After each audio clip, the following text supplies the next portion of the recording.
This episode of Mason Dixon Acres is going to be a little bit different because we're doing something we almost never do, which is take a trip. It's 4:30 in the morning. We're about to head out to the airport to fly across the country to Denver for the Rocky Mountain Building Science Symposium. This video is going to be all about the trip and what we're up to this week. We made it with barely a moment to spare, and now time for a little snack before we get onto the plane. Made it to Denver. I'm probably the worst travel vlogger known to YouTube, so I'll do my best to make this as entertaining as possible. We'll start off with this epic travel vlog music over some lousy B-roll coming off the escalator.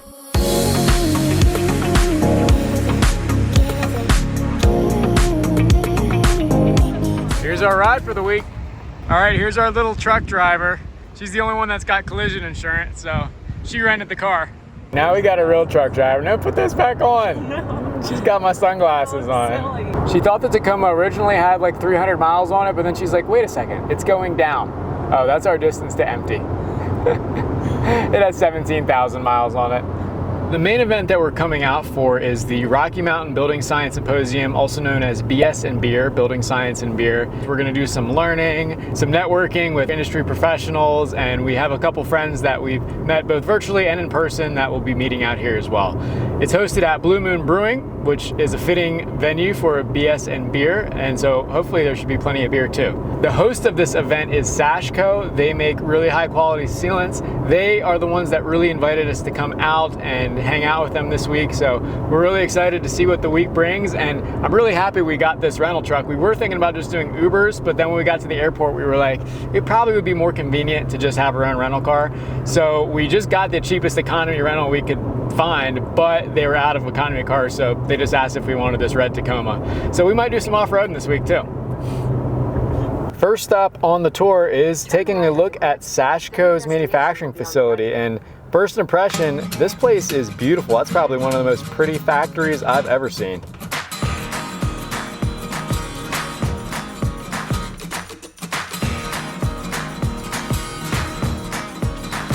Elena and I have spent a good chunk of our lives working in manufacturing and office environments, and I gotta say, this is one of the most unique workplaces we've seen.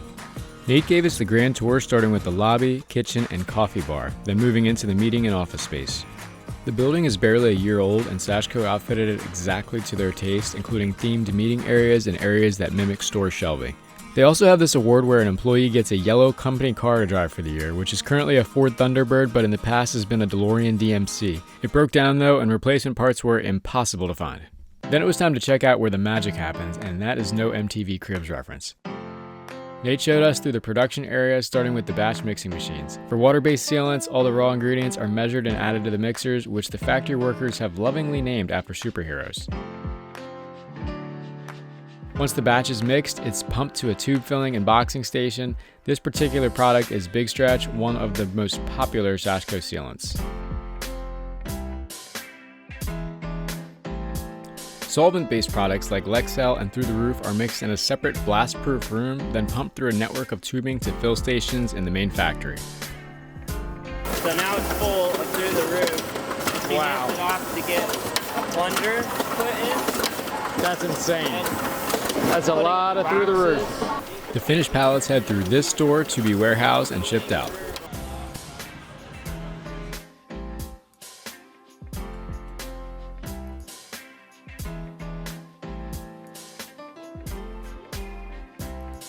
After the tour, we did a roundtable with a bunch of other folks in the building world and the National Association of Home Builders, talking about how to improve education in the industry and giving feedback on the last International Builder Show in Vegas. We capped the night off with dinner at a Denver rooftop bar.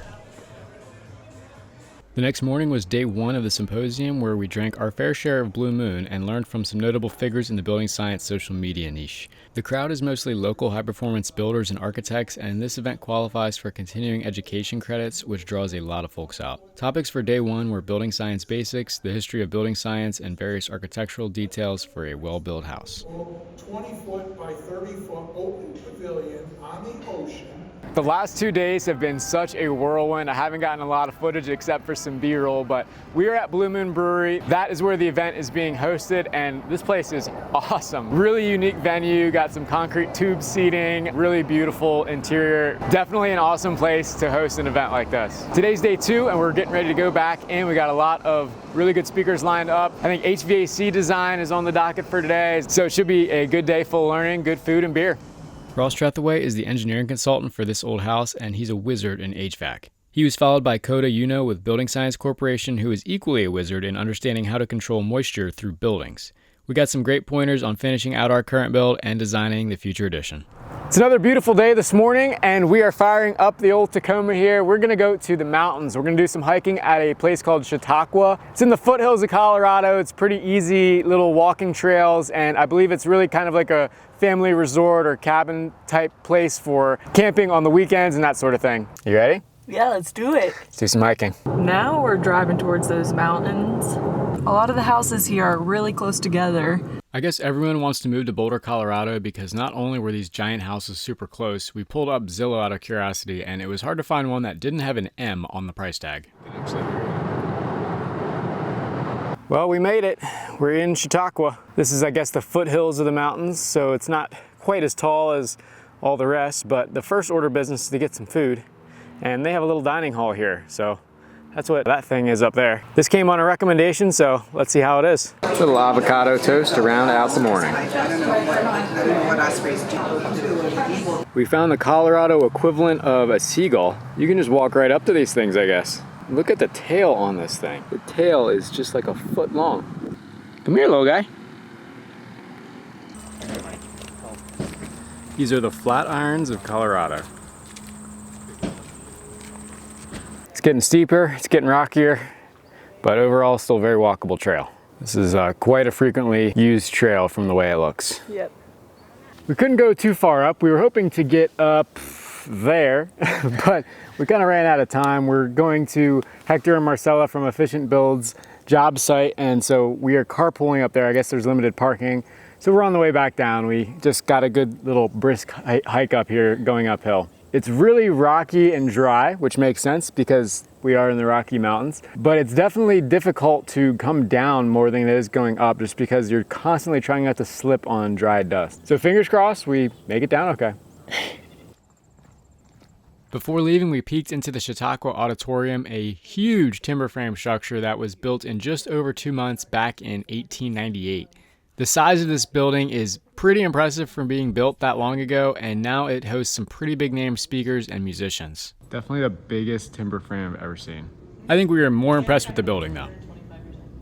It is like a giant barn. Yeah. Oh my gosh, that is amazing.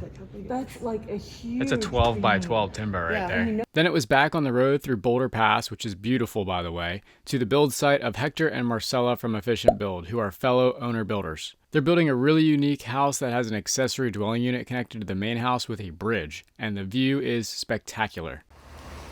The man himself. We thought our septic system was hard. Oh my gosh, there's the tanks for theirs, and there's the drain field. Technically a sand mound pump system. Wow, a lot of steel in this house. My gosh, this is a complicated one. Props to them for taking this on. It's the stairwell. The little fox that came to visit. The rock wool bed. We totally have to send this to Dan. That's where we have the rock wool. Did you get extra tips? Yeah, that's awesome. It's hard though. We have quarterly. Whoa.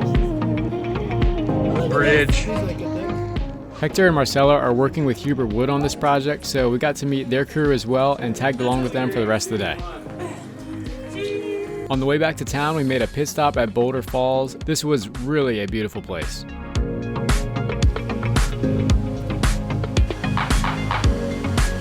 It's a big rock.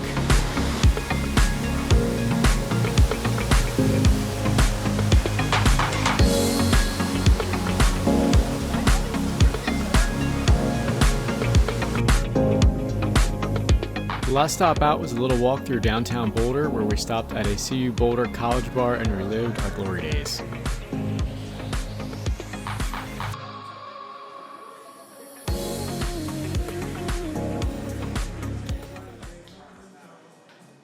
Another early morning wake up. Today's the last day. We're flying out in just a couple hours.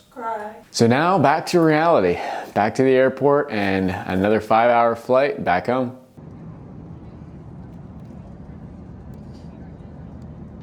And we're back home to the build just like we never left. Thanks again to Sashco for the Western hospitality. We had a fantastic time hanging out with them and Huber Woods. Looking forward to going to the Builder Show in Vegas again in 2024 to see you all there. As always, thanks for watching. We'll see you on the next one.